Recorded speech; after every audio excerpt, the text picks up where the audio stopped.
নমস্কার বন্ধুরা, কড়াইতে সরষের তেল দিয়ে ভালো করে গরম করে নিয়েছি।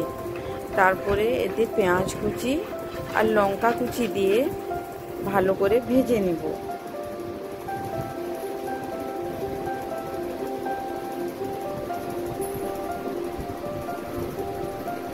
পেঁয়াজটা ভালো করে ভাজার জন্য আমরা অপেক্ষা করব। পেঁয়াজটা ভাজা হয়ে গেলে ওতে আমি মাছের ডিম দিয়ে দেব।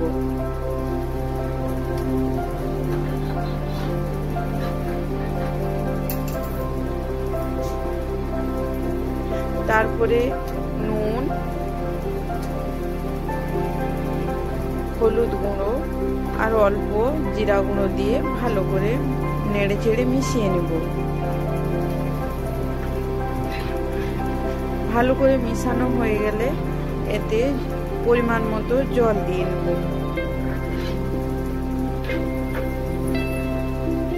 জলটা আমার হালকা গরম হয়ে গেলে ঢাকা দিয়ে রান্না হওয়ার জন্য কিছুক্ষণ ছেড়ে দেব। 5 মিনিট পর আবার ঢাকা খুলে ওটাকে আবার নেড়ে চেড়ে নেব।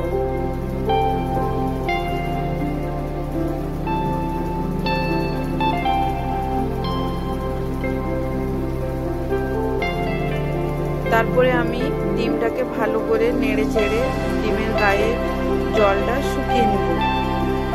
জলটা শুকিয়ে গেলে উপর থেকে সরিষার তেল দিয়ে আমি রান্নাটাকে কমপ্লিট করে নেব। ব্যাস রেডি।